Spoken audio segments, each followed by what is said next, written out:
ईश्वर को प्रणाम करेंगे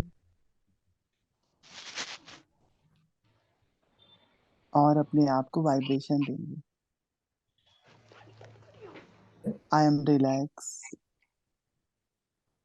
I am relax, I am relax.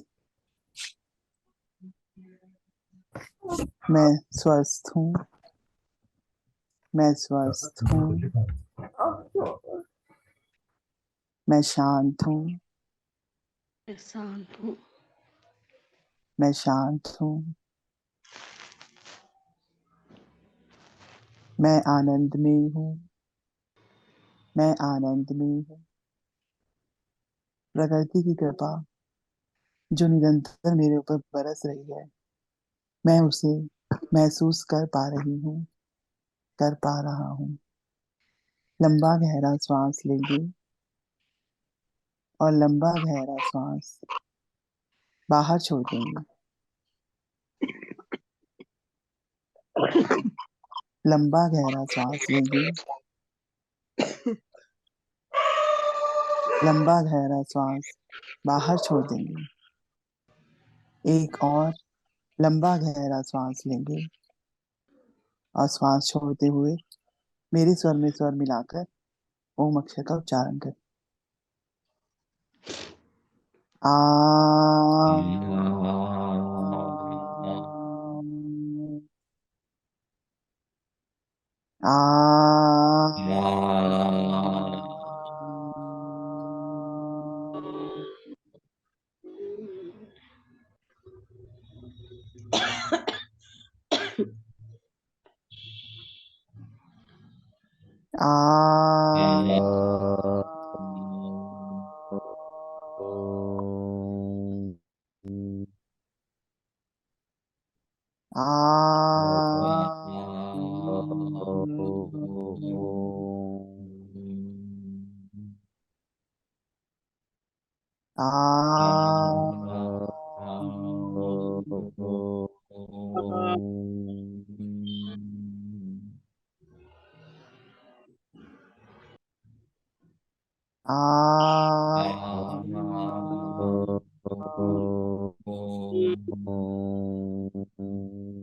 आ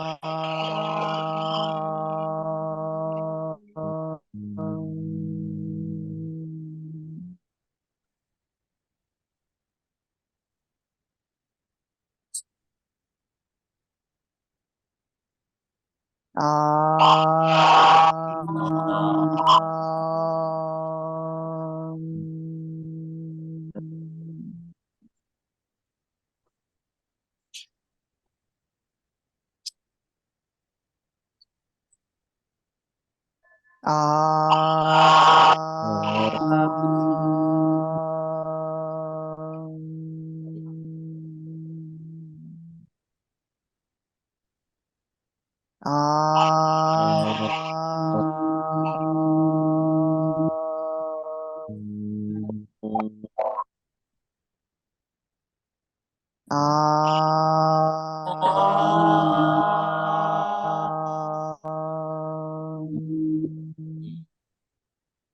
अब धीरे से ओम अक्षर का उच्चारण रोक देंगे और कुछ देर के लिए मौन में बैठेंगे।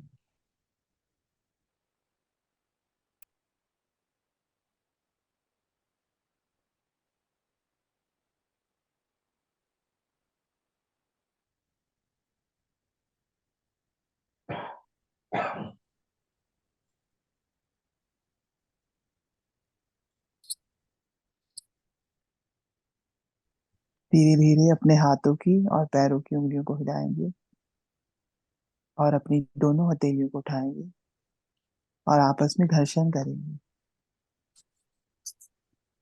और अपनी उचित हाथ अपनी आंखों पे, अपने चेहरे पे और पूरे शरीर पे फेरते हुए मुस्कुराते हुए अपनी आंखें खोलेंगे। धन्यवाद आनंद भाई, बहुत अच्छे से आपने सबको ध्यान कराया। कोई साधक कुछ कहना चाहते हैं तो बोल सकते हैं। सर मैं प्रेमानंद आनंद भाई। प्रभु जी, एक जिज्ञासा है। हम जो अपनी दैनिक साधना के बाद लिख के या सेशन में जिनको अनुभव कहते हैं, वो अनुभव कहेंगे या हम उसको अवस्था कहेंगे? मुझे लगता है अभी अनुभव नहीं आ रहे हैं। अभी हम अपनी अवस्था का बयान अनुभव के रूप में बता रहे हैं। अब कितना सही है कितना गलत है तो आप बताओगे। दोनों अरस परस हैं, साथ साथ हैं। अवस्था का ज्ञान होना अनुभव है। आपकी एक हाँ, ये अवस्था आई, कह सकते आपने उस अवस्था को देख लिया तो आपको अनुभव आ गया। आपके पास अवस्था आई, आप उस अवस्था को देखने में सक्षम नहीं हुए तो अनुभव से चूक गए। अरस परस है, लेकिन अंतर है दोनों। अवस्था तो हरदम चल रही है, पहले भी चलती थी, लेकिन तब हम स्वयं को दृष्टा की तरह देख नहीं पाते थे। आज हम देख पाते हैं। पहले हमारी दृष्टि संसार पे थी, समाज पे थी, घर पे थी, पद पे थी, प्रतिष्ठा पे थी, पैसे पे थी, गाड़ी पे थी, बंगले पे थी, प्रॉपर्टी पे थी। आज वो दृष्टि सिमट गई है। अब वो दृष्टि 180 डिग्री अपोजिट हो गई है, अब अपने पर आ गई। जब आप स्वयं को देखने लगे तो ये अनुभव है। अवस्था तो चल ही रही है। अवस्था किसी भी एक क्षण, जैसे सांस चले ना, प्रोसेस, ब्रीदिंग का प्रोसेस लगातार चले, रुके नहीं, ऐसे अवस्था हरदम चल रही है, कॉन्टिन्यूअस है। आप कॉमा में हैं तब भी वो अवस्था चल रही है। लेकिन क्या आप कौन कॉमा का अनुभव लेने में सक्षम हुए? आपका अनुभव, ये दोनों जितनी साथ साथ दिखती हैं उतनी ही ये दोनों बिल्कुल विलग विलग हैं प्रकृति में।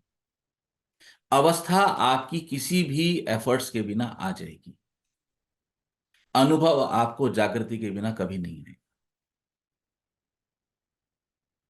आपकी अवस्था, चंद्र को देखो ना अभी, चंद्र को देखो,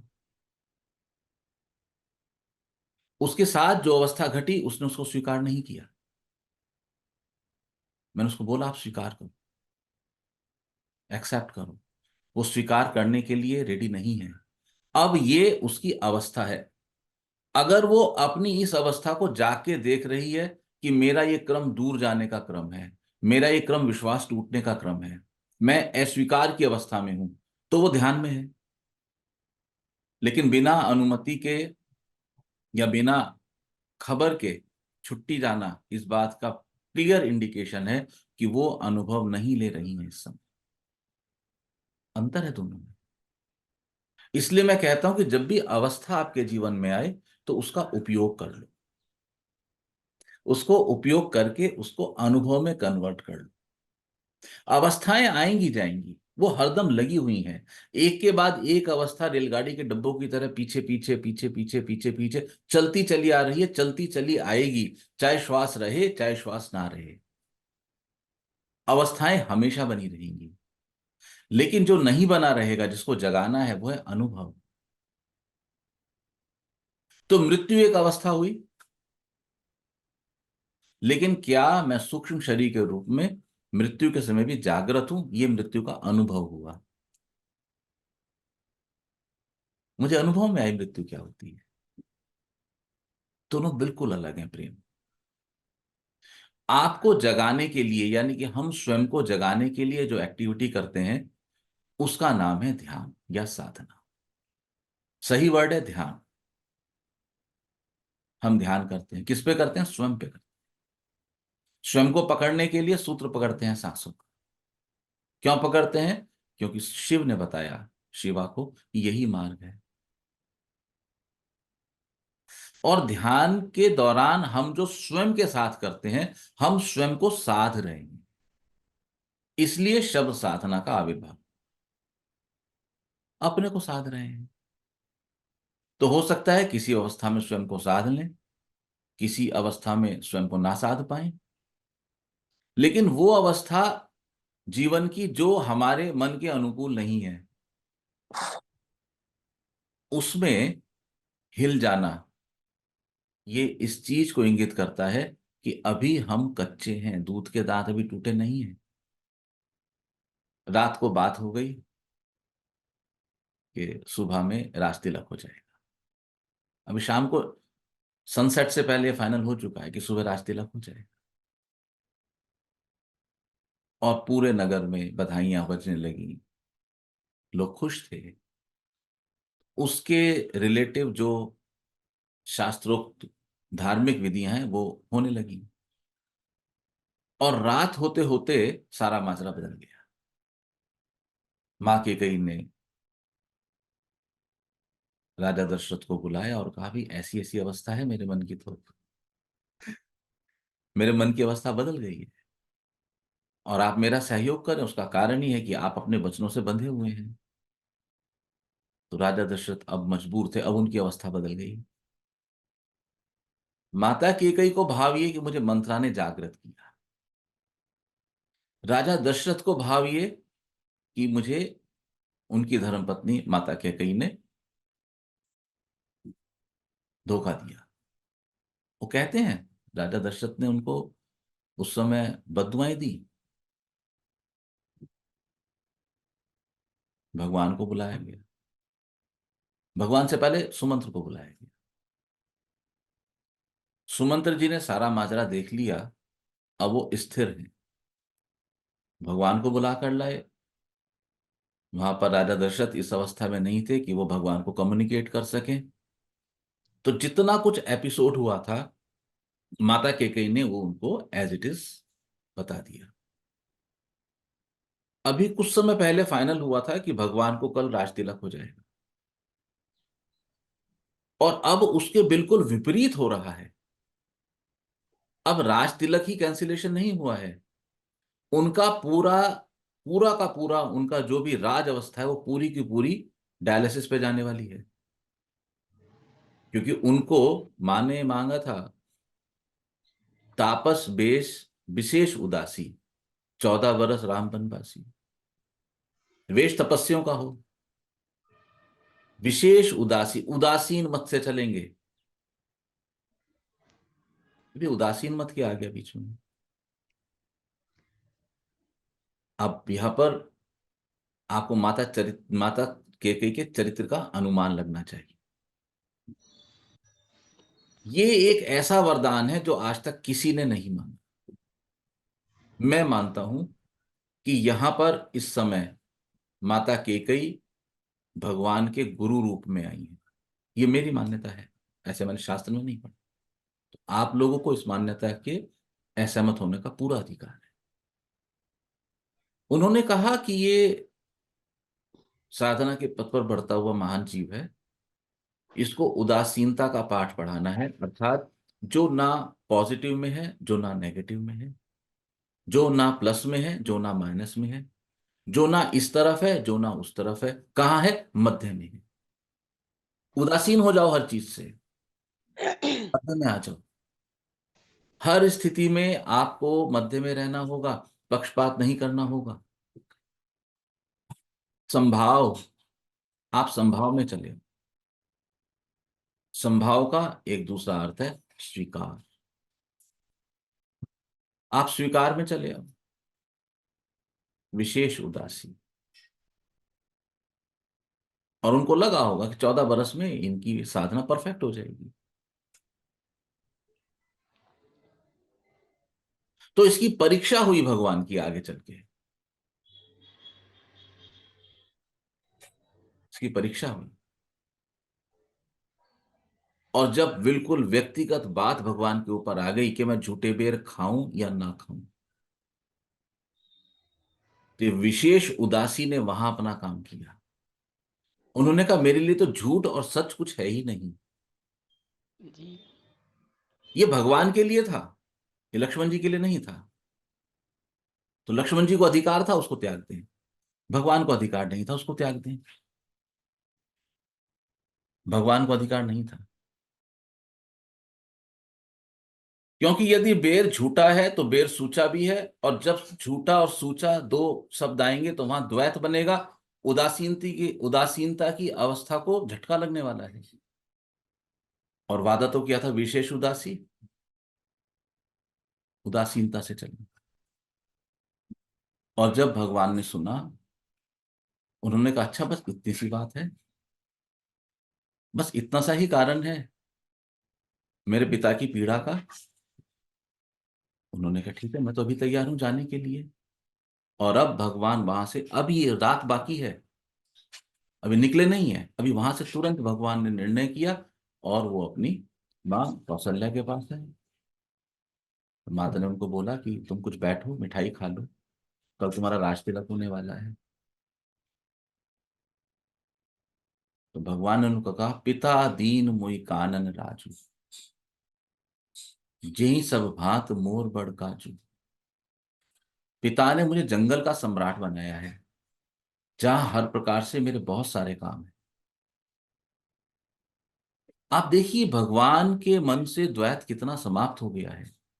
कहां तो राज तिलक और कहां वनवास, सारे भोग विड्रॉ। उदासीनता की अवस्था में तो फिर भोग विड्रॉ रहेंगे। लेकिन जो नहीं बदलता है वो भगवान की अवस्था नहीं बदलती। उन्होंने स्वीकार किया, उनको स्वीकार है, उनको स्वीकार है। उन्होंने भरपूर अनुभव लिया हर चीज का, पूरी तरह से, क्योंकि उनको स्वीकार है, वो स्वीकार करते हैं। और हमारे जीवन में जब भी मनोनुकूल परिस्थिति होगी तो हम बहुत वाह ईश्वर आपकी कृपा है, आपकी कृपा है, मत्था टेकेंगे, भंडारे करेंगे, प्रसाद चढ़ाएंगे।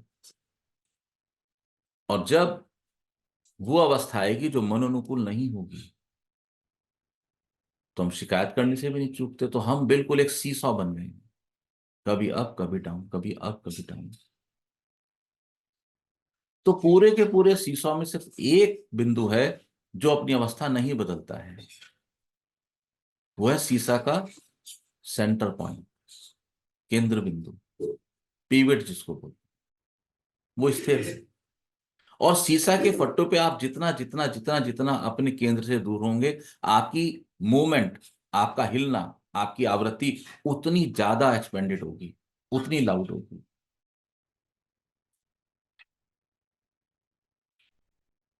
तो जीवन में देखें कि कितनी परिस्थितियां आ रही हैं और कितने आप उसके अनुभव ले रहे हैं।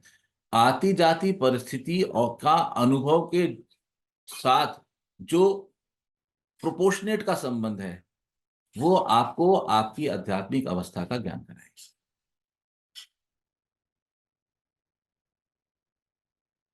इससे आपको समझ आएगा कि आपकी आध्यात्मिक अवस्था कैसी है। अब आपको अनुभव आया कि आपकी आध्यात्मिक अवस्था एक इस बिंदु पर है। आपको बिंदु समझ आया कि मैं इस सीसा के फट्टे पे किस बिंदु पर बैठा हुआ हूं, ये आपकी अवस्था है। इसको जान लो, ये आपका अनुभव है, तो यात्रा प्रारंभ करो। और नहीं जानो तो फिर अप एंड डाउन के जो ऑक्सीलेशन है वो चल ही रहे हैं, दोलन चल ही रहा है। जीवन में स्थिरता कहाँ है? जैसे ही फट्टा नीचे आएगा तो आपको अपने पैरों को एक्टिव करना पड़ेगा कि फट्टा तेज से ना लग जाए। ऊपर जाएगा तो आपको घबराहट होगी, आपको हाथों को मजबूत करना पड़ेगा, मैं कस के पकड़ूं, गिर ना जाऊं। यही जीवन है।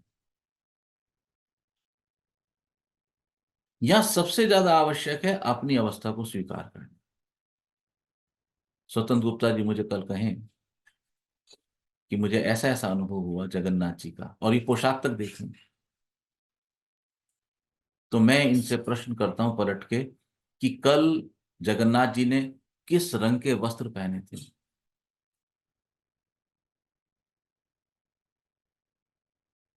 और इनका उत्तर हो, मैं तो कल उधर नहीं गई, मुझे आइडिया नहीं है, या मुझे तो ध्यान में ऐसा दिखा था। इनको अपना विश्वास नहीं है। और यदि दृढ़ता से मान लें कि हाँ भगवान ने यही वस्त्र पहने थे, और कहें कि कल भगवान के वस्त्रों का कलर हरा और पीला था, तो मेरा विश्वास कीजिए वो हरा और पीला ही था। यदि आपको वहां किसी की जानकारी है तो बात करके पूछिए। प्रकृति जो आपको कम्युनिकेट कर रही है, आप उस कम्युनिकेशन को कितना हृदय से स्वीकार कर रहे हैं। आपको अपना भरोसा नहीं है, आपको अपने अनुभव का भरोसा नहीं है, तो संसार का भरोसा कैसे चलेगा? आप ये कह सकती है मुझे स्वतंत्र गुप्ता जी कि मुझे इस तरह का अनुभव नहीं था पहले। हाँ, ये बात सही है। अब तो हो गया, अब तो हो गया ना अनुभव। अपने अनुभव को अपना गुरु बनाओ। आपका अनुभव आपका सबसे अच्छा गुरु है। अपने अनुभव को देखो। आपका अनुभव जो आपको सिखा सकता है वो आपको कोई नहीं सिखा सकता। जैसे जैसे जैसे जैसे जीवन में अनुभव बढ़ते जाएंगे, तैसे तैसे आप जानो कि आप उस सीसॉ के मध्य बिंदु पीवट की तरफ और खिसकते जाएंगे। जैसे जैसे आप सीसा के मध्य बिंदु की ओर अधिक सरकते जाएंगे, तैसे तैसे आप महसूस करेंगे कि आपके जीवन की हलचल कम हो रही है। जितनी जितनी जितनी जितनी हलचल कम होगी जीवन में, उतने उतने विचारों की गति स्लो हो जाएगी। ऐसा नहीं है विचार नहीं आएंगे, विचार तो आएंगे। लेकिन पहले जो वो धड़धड़ाते आते थे और सब कुछ बवंडर मचा देते थे, मुझे उड़ा के ले जाते थे, अब बवंडर की तरह नहीं आएंगे। वो विचार आपके सहयोगी बन सकते हैं। ये कब होगा? जब आप अवस्था को देखोगे जो कि आपका अनुभव है। आप अवस्था को देखने से इनकार कर दो तो आपको कोई रोकने वाला नहीं है, क्योंकि यहां पर स्वतंत्र इच्छा शक्ति का सम्मान किया गया है। लेकिन विशेष परिस्थितियों में जब आप अपनी जीवात्मा को गिराने का निर्णय लेते हैं या उसकी सुरक्षा आवश्यक है, तो आप ही की अनुमति से आपके पैदा होने से जन्म से पहले जिन जीवात्मक मार्गदर्शकों को आप नियुक्त करके आए हैं, वो आपके शरीर में प्रवेश करके आपको मार्गदर्शन देते हैं जिसका आपको पता नहीं चलता। यहां पर आपके पास बस एक ही काम है कि हर अवस्था में अनुभव लें। जितने जितने जीवन में अनुभव आप लेते जाएंगे और ये अनुभव वो पूंजी है जो साथ जाने वाली है, साथ जाएगी। इन अनुभवों को मैं पुण्य कहता हूं, ये साथ जाएंगे। आपके जीवन की जो सबसे महत्वपूर्ण पूंजी है वो है आपके अनुभव। आप आध्यात्मिक रूप से जिस स्थान पर पहुंच जाएंगे, वो जागृति, वो चेतना अशरीरी रूप में भी आपके साथ जाएगी, क्योंकि वो अंतर्मन का विषय है, भौतिक मन का नहीं है,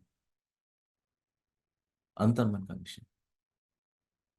तो अवस्था और अनुभव एक ही सिक्के के दो पहलू होके बिल्कुल अलग अलग है। एक ही सिक्का है, उसी के दो पहलू हैं, लेकिन अलग है। सिक्के के दूसरे तल पर क्या है, ये जानने के लिए सिक्के को 180 डिग्री पलट दिया जाता है। मतलब कि एक तल जानने के लिए हम पैरों पे खड़े हैं और दूसरा तल जानने के लिए हेड स्टैंड है। इतना अंतर है। कुछ कहना चाहते थे आनंद में? समझ आया प्रेमानंद? क्लियर हुआ? बहुत अच्छे से। Very good. अपनी सर अवस्था का भान होगा, वही हमारा अनुभव होगा। वही अनुभव है, वही पुण्य है। जब तक आपको आपकी अवस्था की जानकारी नहीं, कल चर्चा होती थी, भारतवर्ष के कुछ महान वास्तुविदों का ग्रुप है, मैं भी उसमें एक सदस्य हूँ। कल चर्चा होती थी वहां पर, तो एक सज्जन लिखते थे,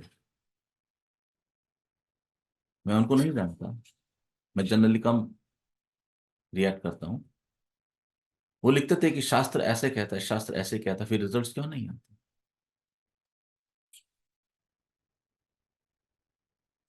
और वो काफी प्रूफ देते थे शास्त्र का, और सही कहते थे, वो गलत नहीं कहते थे। मैंने उनको निवेदन किया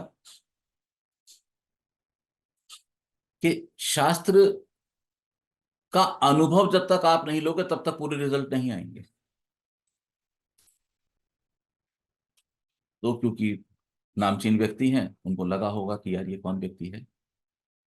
उनके 3 मैसेज आए ग्रुप पे पलट के।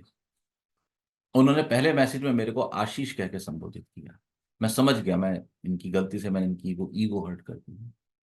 लेकिन मैंने अपना तन नहीं छोड़ा, मैंने फिर अपनी बात लिख के भेजी दोबारा। उनका दूसरा मैसेज आया, उसमें उन्होंने सर कह के संबोधित किया, लेकिन मैंने अपना मार्ग नहीं छोड़ा। और ये लगातार हो रहा है, आधा घंटे 20 मिनट के अंदर हुआ सब। आशीष कह के नाम लेके वो मुझ पर दबाव डालना चाहते थे।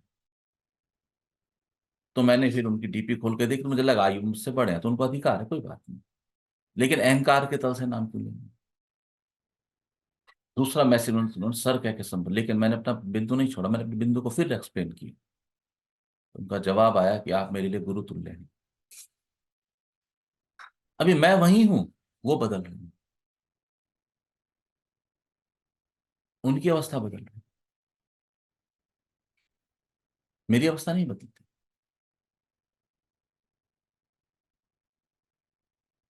उनमें परिवर्तन है। यदि वो अपने इस होते हुए परिवर्तन को देख पाते कि उनके मानस में कितना अप एंड डाउन चल रहा है, तो वो अच्छा होता, वो अपनी अवस्था का अनुभव ले पाते। लेकिन यहां हुआ ऐसा कि उन्होंने अपनी अवस्था का अनुभव नहीं लिया, मैंने उनकी अवस्था का अनुभव लिया कि वो किस तल पे चल रहे हैं, कहां से बोल रहे हैं। जैसे ही आपको अपनी अवस्था का पता लगेगा, तैसे ही ही रॉट, आशीष जी, आप मेरे लिए विद्वान और आदरणीय हैं, मेरे लिए गुरु तुल्य हैं। मैं इसके बहुत बहुत सत्कार और आदर करता हूं। मैंने उनको लिखा, आप भी मेरे लिए गुरु तुल्य हैं। आपने मुझे अवसर दिया अपनी अवस्था को अनुभव लेने का सबके बीच सामने।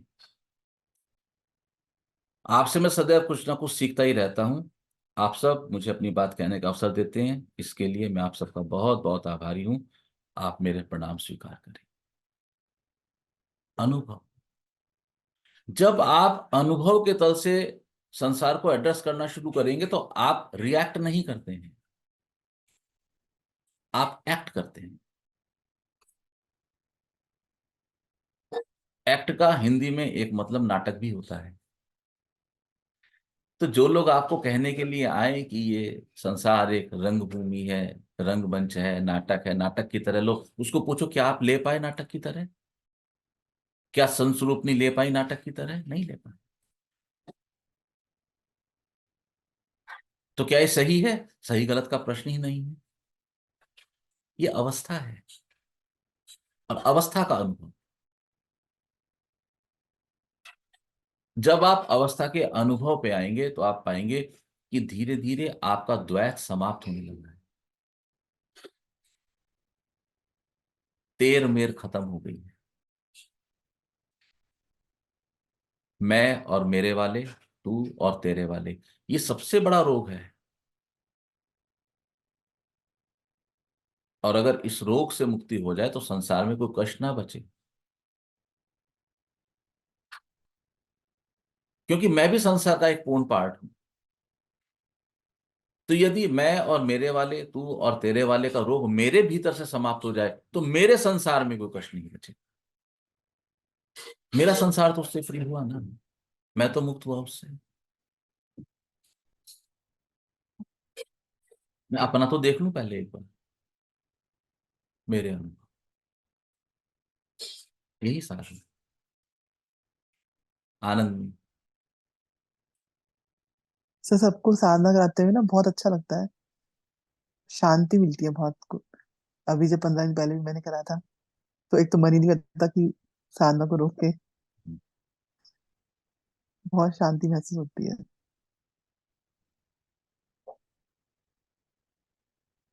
ऋचा गुप्ता की कृपा से आपको जल्दी ही बिना ब्रेक की साधना का अनुभव मिलेगा।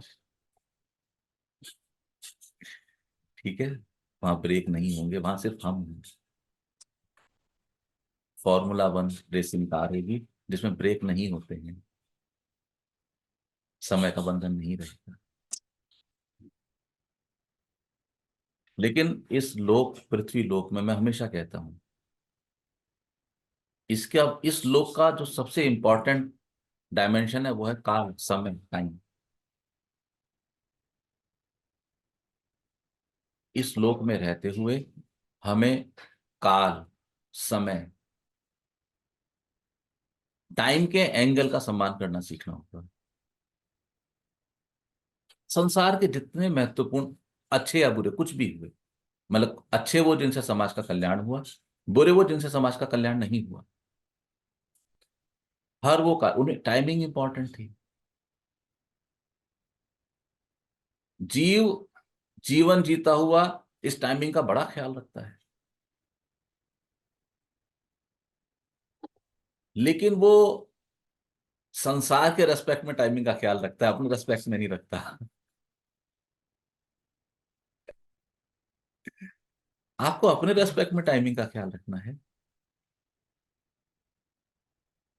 जो शांति मिलती है, जो आनंद मिलता है, क्या ऐसा नहीं हो सकता कि मैं सबको साधना कर रहा हूं तो मुझे शांति मिले, मुझे आनंद मिले, तो अब शांति और आनंद ये दूसरों के अधीन हो गया, अब सब इकट्ठा हूं तब मिले, तो सौदा खराब हो गया। 7 दिनों में 5-10 मिनट, वो भी मेरा नंबर आवे कि नहीं आवे कराने के लिए किसी और का ना लग जाए। तो क्या कोई ऐसी युक्ति नहीं है कि ये शांति आनंद मुझे मेरे से ही मिलना शुरू हो जाए, मैं अपने शांति और आनंद का सेल्फ जनरेटर बन जाऊं? आप देखो, द्वैत है ना ये। दूसरा आए तो मुझे शांति आनंद मिले, तो क्या अंतर पड़ा संसार में? कुछ भी नहीं पड़ा। अभी आपको डांस करने के लिए दूसरा चाहिए तो आनंद आएगा, अकेले तो मैं नृत्य नहीं कर सकता। लेकिन मीरा ने तो नृत्य करने के लिए दूसरे की डिमांड ही नहीं करी। अभी मैं गाऊं तो कोई सुनने वाला हो जो मुझे प्रेज करे, मुझे गाने से आनंद नहीं आ रहा है, उस गायन के फलस्वरूप जो प्रेजिंग मिल रही है मुझे उससे आनंद आ रहा है। तो फिर दो हो गए, मीरा ने तो ऐसे नहीं किया। वो तो खुद गाने लगती थी, उनको दूसरा कोई चाहिए ही नहीं। तो इसमें एक पहलू ये भी, कोई मुझे लिख के दे उसको गाऊं तो आनंद आए। तो मीरा ने तो ऐसे नहीं किया, उन्होंने कहा ठीक है हम राइटिंग भी खुद ही करेंगे। उन्होंने लिखना भी शुरू कर दिया। आप देखिए ये भीतर की यात्रा कितनी गहरी होती जाती है। कोई दूसरा आए म्यूजिक दे तो मैं गाऊं तो आनंद आए। तो मीरा ने तो ऐसे नहीं किया, उन्होंने कहा ठीक है हमारा म्यूजिक इंस्ट्रूमेंट हमारे साथ है। एक तारा वो ऐसा बजाती थी, मैंने सुना तो नहीं कभी, लेकिन जो जाना है पढ़ के या जैसा लोगों ने सुना उससे, तो कहते थे बहुत आनंददायक बजाती थी।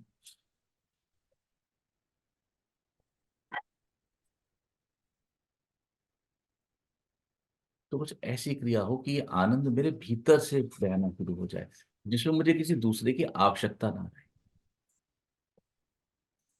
तुम हो, बहुत हो।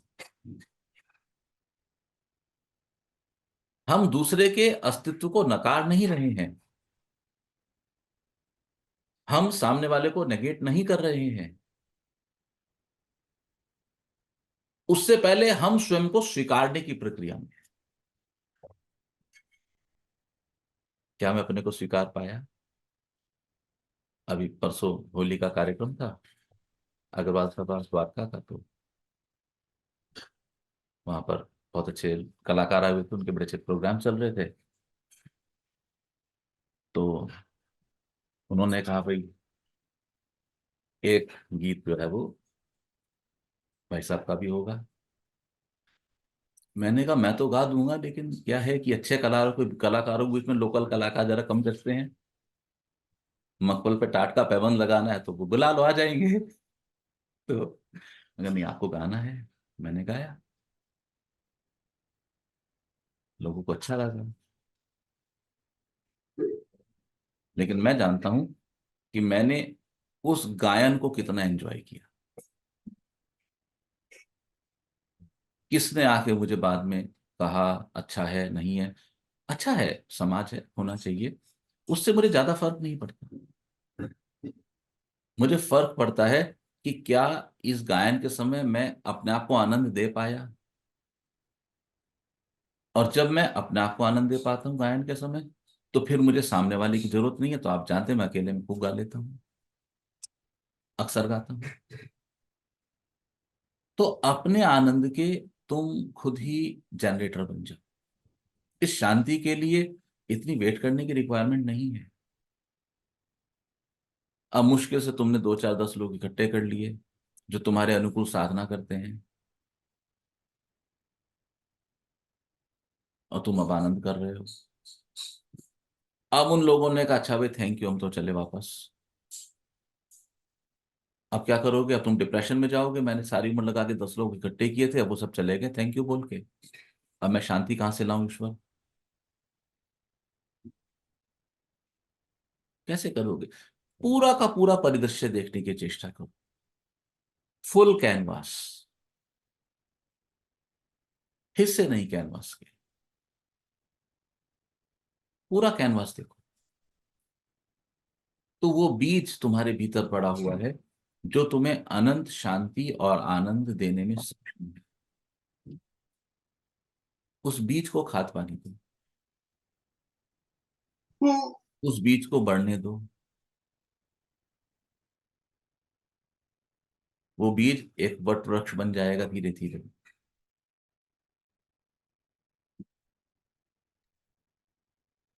अमरावती का वृक्ष बन जाएगा। उस वृक्ष के नीचे बैठ के जो इच्छा करोगे वो पूरी हो जाएगी, अधूरी कभी नहीं बचेगी। सहज कुछ कहना चाहते थे? ठीक है आनंद, में समझ आया, स्पष्टता मिली? जी सर। सर एक और, सर कल महामुक्ति की तबीयत बहुत खराब हो रही थी, किसकी? माँ मुक्ति की, हाँ। तो मैंने ईश्वर से आवाज नहीं आ रही आपकी बेटी। प्रार्थना करी। तो फिर ऐसा है कि जो भी दिक्कत है वो महामुक्ति के शरीर को है, महामुक्ति को। हाँ जी, महामुक्ति के लिए ना। तो फिर ऐसे जवाब आया कि नहीं, आपकी आवाज जो भी मुझे दिक्कत है वो साफ नहीं आ रही। महामुक्ति के शरीर को है, महामुक्ति को कोई दिक्कत नहीं है। हाँ, माँ मुक्ति की तबीयत कल बहुत खराब हो रही थी, तो फिर मैंने उसके लिए ईश्वर से प्रार्थना करी। तो फिर ऐसे जवाब आया कि जो भी दिक्कत है वो माँ मुक्ति के शरीर को है, माँ मुक्ति को कोई दिक्कत नहीं है। फिर से मुझे ठीक होने लगा था। ठीक हो गया, अच्छा है। अभी अपन बात करते नहीं थे कल्प वृक्ष की।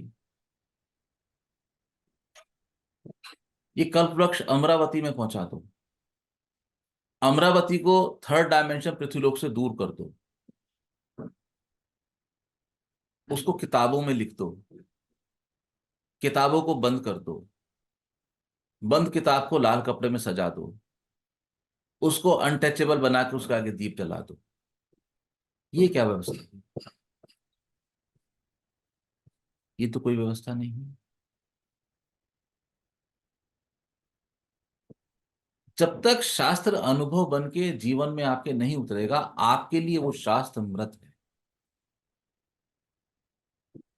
उस शास्त्र में ताकत है, उस शास्त्र के जो शब्द हैं वो आपके जीवन को पूरी तरह से मार्गदर्शन देने के लिए सक्षम है, लेकिन वो तब सक्षम है जब आप उसको घोट के पिएंगे और आप उन शास्त्रों को क्लोज करके फिर सुंदर कपड़े में सजा के फिर एक सुंदर आसन पे या रथ में या ट्रॉली पे बिठा के और फिर उसको डिस्टेंट करके और फिर उसका एक धूप दीप करेंगे, तो क्या लाभ होगा? तो शास्त्रों को ही अनटचेबल बना दिया। शास्त्र को छुओ ताकि शास्त्र तुम्हें छू सके। शास्त्र को अनुमति दो कि वो आपको छू के जा सके।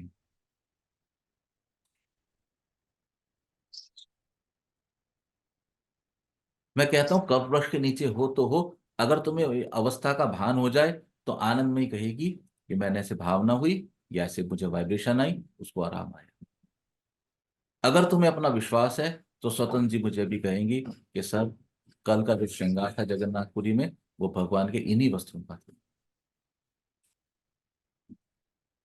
तुम सब कल्प वृक्ष के नीचे बैठे हो, इंद्र की 1000 आंखें। अरे क्या पागलपन है भाई, ऐसे कैसे?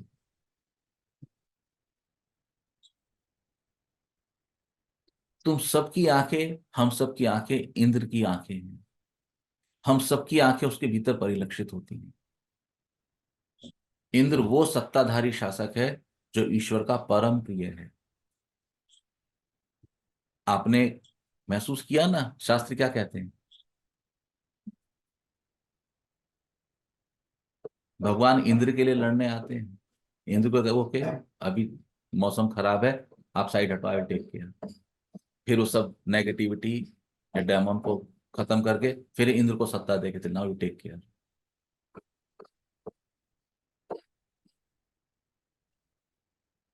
इंद्र की एक बड़ी सुंदर खूबी है, शास्त्रों में इंद्र के बारे में बहुत कुछ लिखा है। इंद्र की एक बड़ी सुंदर अवस्था है। इंद्र एक बालक की तरह है, वो कष्ट में होते हैं, वो राक्षस से लड़ने नहीं जाते हैं, वो ईश्वर के पास जाते हैं, मुझे मार्गदर्शन दे।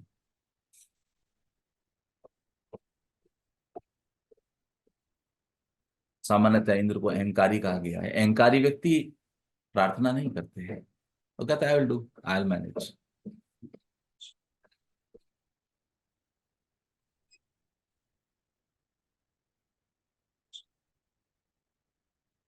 तो मैं कभी इस चीज में चूक ना जाऊं, मैं ऐसे खड़ा हूं, ईश्वर दाएं बाएं पीछे ऊपर नीचे है, तो मैं चूक ना जाऊं। तो उन्होंने कहा कि मुझे मेरे शरीर के हर अंग में आंख दे दो।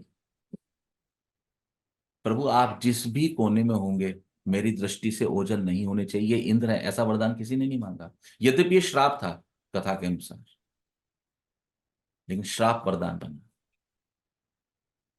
अनंत आंखें उनके शरीर,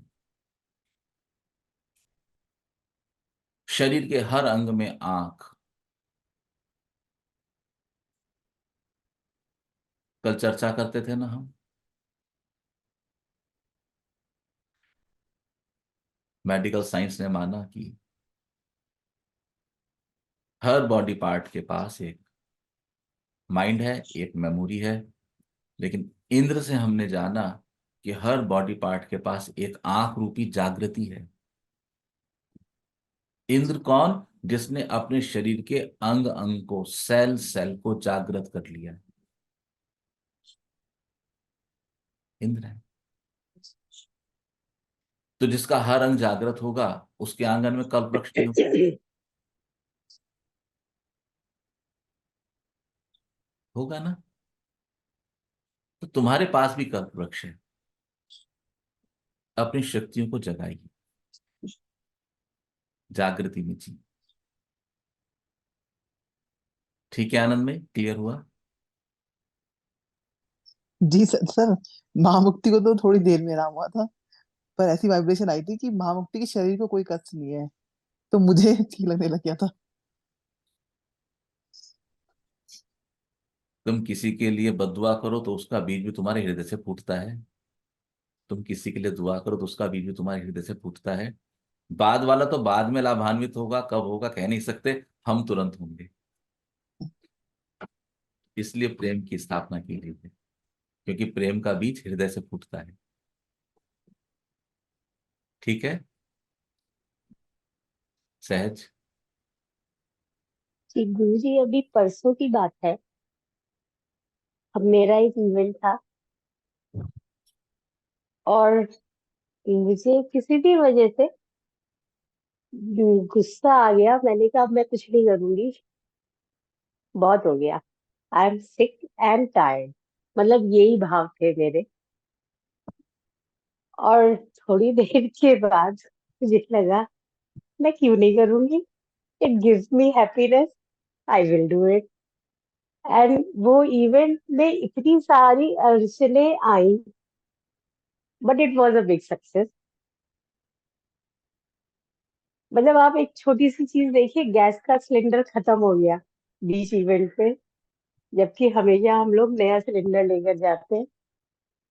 उस दिन नहीं लेकर गए और वो खत्म हो गया। And that was arranged by a chai wala, he help me out.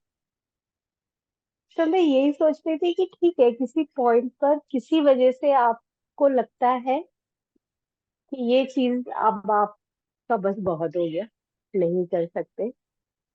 पर जब हम उसमें अपनी ही खुशी देखते हैं, मतलब लाइक मुझे लगा कि क्यों नहीं, तो चीजें बहुत कुछ इधर उधर होने के बाद भी अपनी लाइन पर आ जाती है और एक सेटिस्फेक्शन देकर जाती है। ये मेरा अनुभव था। धन्यवाद भी करना चाहिए, धन्यवाद भी करना चाहिए। एक उस चाय वाले के लिए ही नहीं, चाय वाले के रूप में तो वो शक्ति ने अपना प्रेजेंटेशन दिया है आपको। धन्यवाद उतरना चाहिए प्रकृति के लिए। प्रकृति को खबर थी सिलेंडर नहीं चलेगा। आप मान सकते हैं कि प्रकृति ने ये विचार आपके भीतर आने से रोक दिया कि दूसरा सिलेंडर लेकर जाओ। हो सकता है प्रकृति आपको अनुभव कराना चाहती हो कि don't worry, I am there. एक रनिंग शो में सिलेंडर का खत्म हो जाना, ये तो फांसी के समान है। और सिलेंडर का मिलना इतना सहज नहीं है ऑन द स्पॉट जब आपका शो चल रहा हो।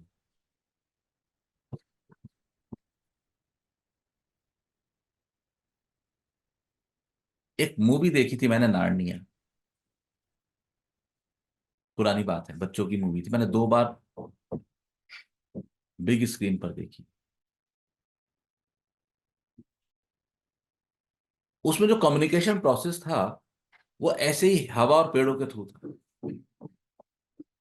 अगर आप लोगों ने देखी हो तो आप लोगों को याद हो, इसी प्रोसेस के थ्रू था। आपके गैस सिलेंडर में कितनी गैस है ये आपको खबर नहीं है, लेकिन गैस की मां कौन है? हवा। हवा के मालिक कौन है? हनुमान जी के पापा। आप देखिए, लाल हनुमान जी, लाल सिलेंडर, वायु तत्व ने आपकी मदद की। देखिए इस चीज को, एक चाय वाला एक शनि हुआ प्लेनेट में, फायर मंगल हुई। कितने भी, किसी भी अवस्था में आपके हॉरोस्कोप में मार्स और सैटर्न रहे हो, मैं जानता हूं आपका सैटर्न अच्छा नहीं है, मैं अक्सर बोलता हूं आपको, क्योंकि आपके जीवन का अनुभव है कि जो वो तबका समाज का जो हाथ से कार्य करता है उससे आपको लाभ नहीं आता, लेकिन आज आया है। शनि महाराज ने अपने फल बदल दिए। हॉरोस्कोप के प्लैनेट ऐसे चेंज हो जाते हैं। अब किसको धन्यवाद दोगे? ईश्वर को दोगे, उस चाय वाले को दोगे, वायुदेव को दोगे, हनुमान जी की भी एंट्री हो गई है बीच में, खुद को दोगे, घर वालों को दोगे। तो जब ये भाव आने शुरू हो जाते हैं, तब कहता है प्रभु मैं किस किस को धन्यवाद दूं? तो सारी सृष्टि को मेरे प्रणाम है, सारी सृष्टि को मेरे नमस्कार है, सबको मैं मत्था टेकता हूं।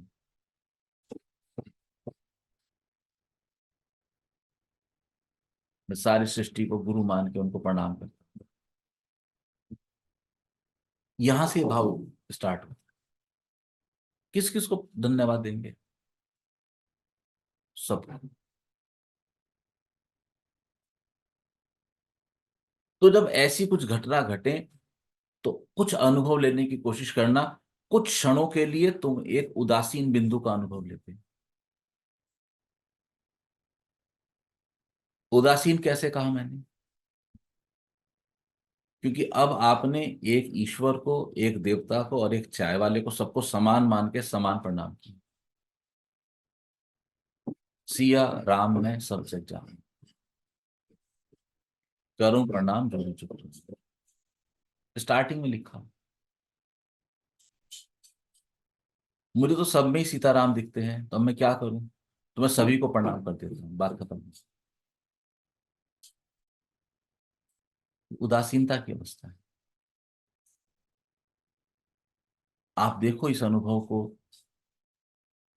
कि जब कृतज्ञता भीतर उतरे और आपको लगे कि ईश्वर और चाय वाला दोनों को समान धन्यवाद है, कितना गहरा संभाव आपके भीतर घटित होके गया।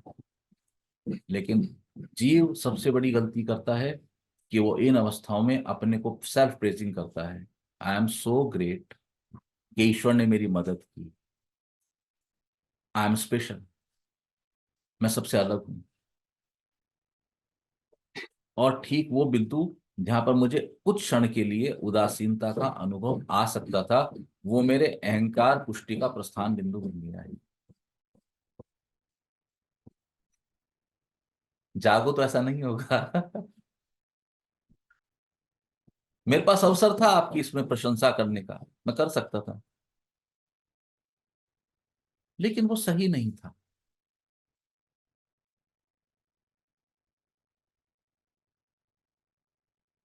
प्रेजिंग ठीक नहीं है इस तरह से।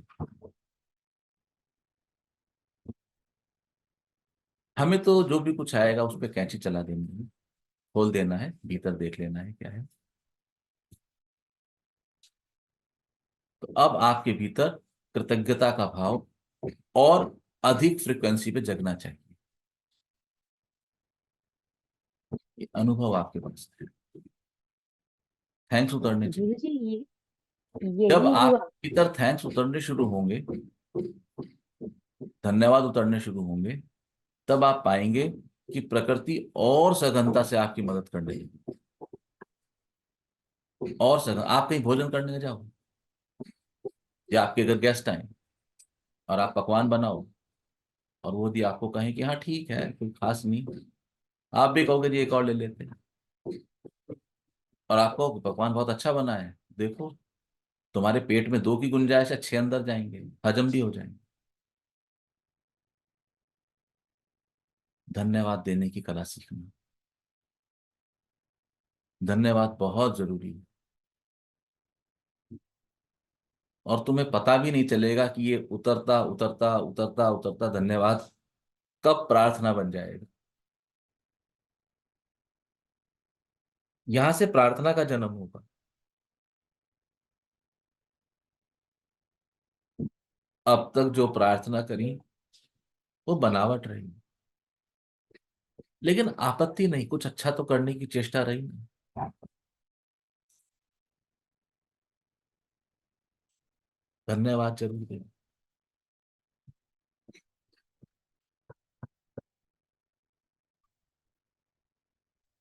ज्यादा बड़े मत बनना कि तुम दुआएं फेंकने लगो चाय वाले पे। जब तुम चाय वाले पे दुआएं फेंक रहे हो उस समय तुम अहंकार से ग्रसित हो कि वो कुछ पाने की योग्यता रखता है और मैं देने की योग्यता रखती हूँ।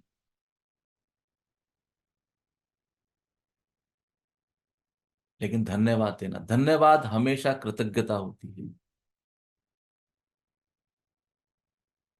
अपने आभार प्रकट करना, तो उसके लिए आपको चाय वाले तक जाने की आवश्यकता नहीं। बैठ जाओ 10 मिनट और रिवाइंड करो उस सिचुएशन को अपने भीतर, और कहो सो ग्रेटफुल। और क्योंकि तुम इस कृपा के पात्र हुए, तुम्हें इसका आनंद लेने का अधिकार है। आनंद। अगर वो आज बिना कहे अनजाने में तुम्हारी मदद कर सकता है, कर सकती है, कल भी आएगी मदद, लगातार आ रही है। हम रिसीव करने के लिए तैयार नहीं है।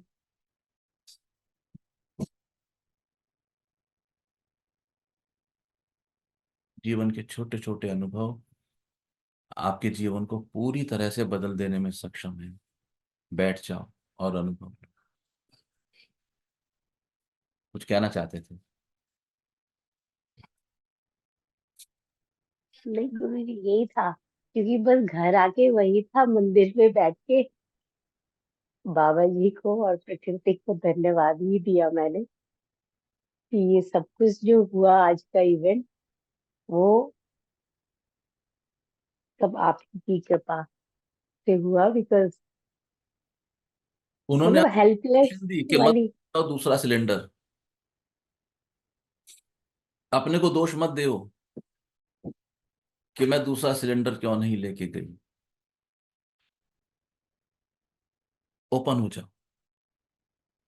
डोंट कॉन्क्लूड, निर्णय मत लो। ऑनलाइन कुछ सामान मंगाना था, हिमांशु, मुझे नहीं पता था, हिमांशु की इच्छा थी, उन्होंने मंगा लिया, मुझे पसंद आया। लेकिन हिमांशु ने कहा, कल की बात है, हिमांशु ने कहा कि नहीं ये साइज में बड़ा छोटा मंगाना है। मैंने कहा मुझे कोई आपत्ति नहीं, आप मंगा लो। तो ऑनलाइन था, हिमांशु ने उनको मैसेज डाला कि हमें पसंद नहीं है। उनको लगा क्वालिटी थोड़ी अच्छी नहीं, मुझे लगा अच्छा है, मुझे पसंद आया। लेकिन मुझे आग्रह नहीं था कि ये रखना है नहीं रखना है, मुझे मत मंगाओ, मत रखो, चेंज कर लो, वापस कर दो। उन्होंने मैसेज डाला, उन्होंने पूछा रीजन, उन्होंने बोला मुझे समझ नहीं, अच्छा नहीं लगा, समझ नहीं आया। आप लोग जान के आश्चर्य करेंगे, उन्होंने बोला साहब आपको ये सामान समझ नहीं आया, ये हमारी मिस्टेक है, we say sorry and we are refunding you money, you keep it. Himanshu ने बोला कि लेकिन मैं इसको स्क्रैप करने वाला हूं क्योंकि मुझे नहीं रखना है। उन्होंने बोला हमारी रिक्वेस्ट है, प्लीज इसको आप रख लीजिए। उन्होंने इमीडिएटली पैसा भी भेज दिया। तो मुझे आगे बताता था पापा ऐसे हो गया। मैंने कहा मुझे समझ आता है कि मुझे अच्छे लगे थे यार, तो क्योंकि मुझे अच्छा लग गया,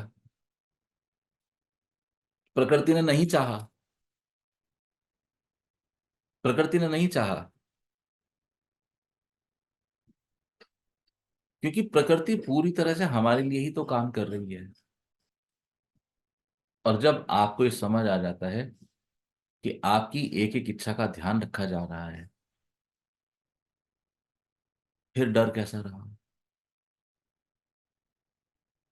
इसलिए 4.5 महीने हिमांशु की चोट में बिता के आराम से आ गए। चंद स्वरूपनी एक छोटी सी चोट बर्दाश्त नहीं करती।